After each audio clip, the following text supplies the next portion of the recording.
Bismillahirrahmanirrahim. Assalamualaikum warahmatullahi wabarakatuh. Jadi saya di sini ingin mempresentasikan tentang sistem perbankan Indonesia.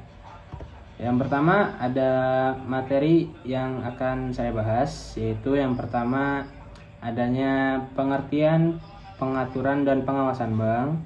Yang kedua, apa tujuan peraturan dan pengawasan bank. Yang ketiga, bagaimana kewenangan peraturan dan pengawasan bank. Yang keempat, seperti apa sistem pengawasan bank oleh Bank Indonesia. Yang pertama, ada pengertian dan peraturan dan pengawasan bank. Peraturan dan pengawasan bank merupakan dua pilar penting dalam menjaga stabilitas keuangan suatu negara. Peraturan bank merujuk pada penyusunan kebijakan, ketentuan, dan peraturan yang menjadi dasar hukum operasional bank, termasuk aturan mengenai modal minimum, manajemen risiko, dan transparansi informasi. Pengawasan bank adalah suatu proses pemantauan dan evaluasi terhadap kegiatan perbankan untuk memastikan bahwa operasi sesuai dengan ketentuan yang berlaku serta mampu mengelola risiko dengan baik. Peraturan dan pengawasan bank memiliki peran yang sangat penting dalam menjaga kestabilan ekonomi dan sistem keuangan. Peraturan bank terdiri dari penyusunan aturan yang mengarah bagaimana bank harus beroperasi, sedangkan pengawasan bertujuan untuk memastikan bahwa bank mematuhi aturan tertentu. Dua jenis pengawasan yang dilakukan adalah pengawasan mikroprudensial yang berkaitan dengan bank secara individu, dan pengawasan makroprudensial yang berkaitan dengan sistem keuangan secara keseluruhan. Pengawasan mikroprudensial dilakukan untuk memastikan bahwa bank memiliki daya tahan yang cukup terhadap risiko yang mungkin terjadi. Misalnya pengawasan bank terhadap kualitas aset, manajemen risiko, serta cadangan modal bank. Sedangkan pengawasan makroprudensial lebih berfokus pada pencegahan kerusakan sistemik yang dapat menyebabkan krisis keuangan seperti terjadi pada krisis global tahun 2008. Dengan peraturan yang baik, bank diharapkan dapat mengelola risiko yang ada, baik itu kredit pasar, likuiditas, maupun risiko operasional. Dengan pengawasan yang efektif, regulator dapat mendeteksi masalah lebih awal dan mencegah dampaknya meluas ke sistem keuangan secara keseluruhan. Selanjutnya itu ada peraturan dan pengawasan bank. Tujuan utama dari peraturan dan pengawasan bank adalah untuk menjaga stabilitas sistem keuangan negara dan memastikan bahwa bank beroperasi dengan cara yang sehat dan aman. Berikut adalah beberapa tujuan utama dari peraturan dan pengawasan bank yang dilakukan oleh Bank Indonesia dan Otoritas Jasa Keuangan atau disebut juga OJK. Yang pertama itu ada melindungi kepentingan publik. Regulasi yang baik dan pengawasan yang ketat berfungsi untuk melindungi nasabah dan masyarakat dari potensi kerugian akibat kegagalan bank atau praktik yang merugikan. Yang kedua itu ada meningkatkan efisiensi sistem keuangan.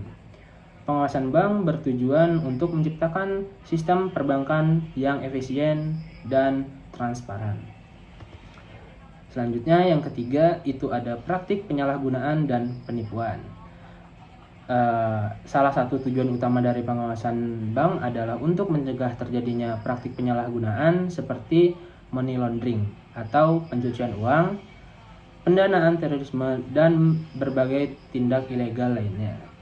Yang berikutnya, yang terakhir yaitu yang keempat, stabilitas sistem keuangan. Bertujuan pengawasan yang tidak kalah penting adalah untuk menjaga stabilitas sistem keuangan secara keseluruhan.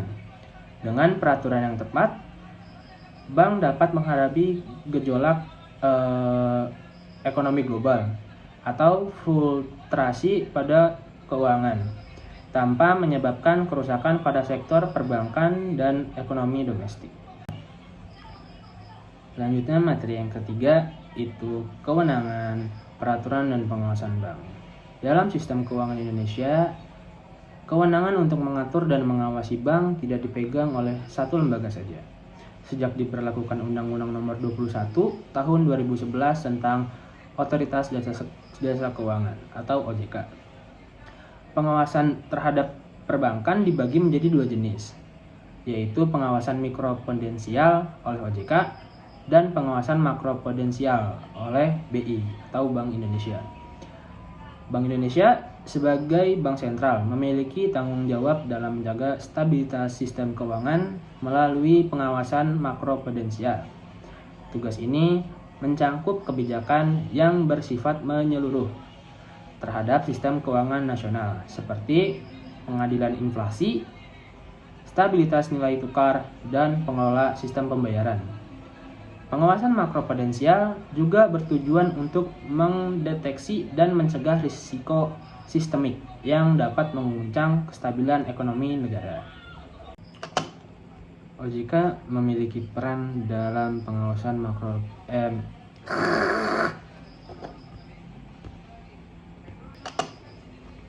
OJK memiliki peran dalam pengawasan mikroprudensial, yaitu mengawasi operasional bank secara individu. Tugas OJK mencangkup pemeriksaan terhadap kesehatan keuangan bank, mencangkup modal, kualitas aset, manajemen risiko, serta kepatuhan terhadap peraturan undang-undangan.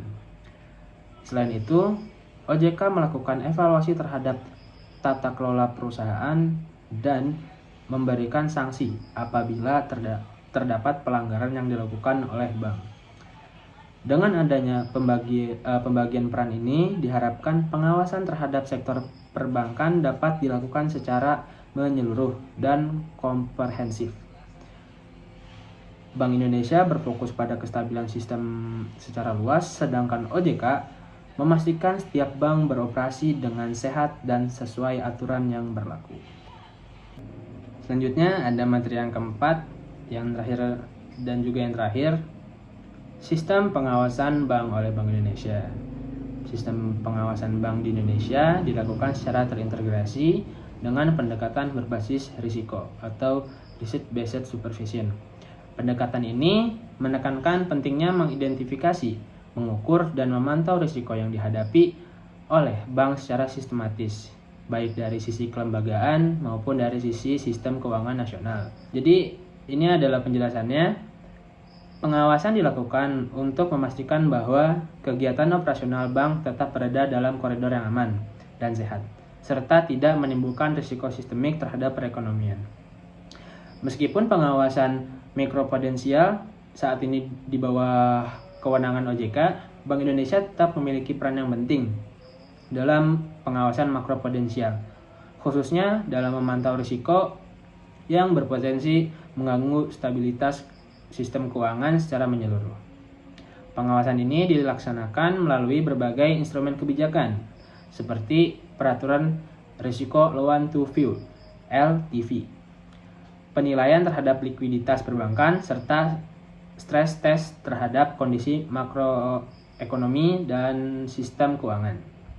Pengawasan yang dilakukan oleh Bank Indonesia bersifat makro dan berskala nasional, sehingga tidak nyasar satu intuisi bank tertentu, melainkan melihat pola umum dan tren yang dapat menimbulkan ketidakseimbangan sistemik. Peran Bank Indonesia juga terintegrasi dengan lembaga lain seperti Otoritas Jasa Keuangan, Lembaga Penjamin Simpanan, dan Kementerian Keuangan dalam Komite Stabilitas Sistem Keuangan. Pengawasan oleh bank dibagi menjadi dua metode utama, yaitu on-site supervision dan off-site supervision. Pengawasan on-site melibatkan kunjungan langsung ke intuisi perbankan untuk menilai secara langsung praktik operasional dan manajemen risiko yang dijalankan oleh bank. Sementara itu, pengawasan off-site dilakukan dengan memantau data dan laporan yang dikirimkan ke bank secara berkala, seperti laporan keuangan, laporan likuiditas, dan rasio permodalan. Selanjutnya ada kesimpulan presentasi.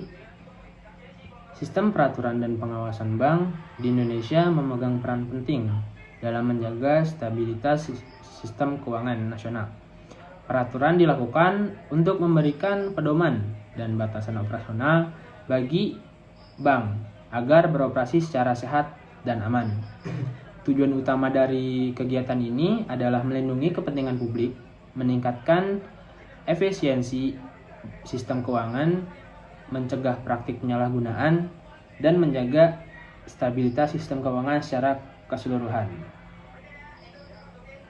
Mungkin itu saja yang dapat saya sampaikan, kurang lebihnya mohon maaf.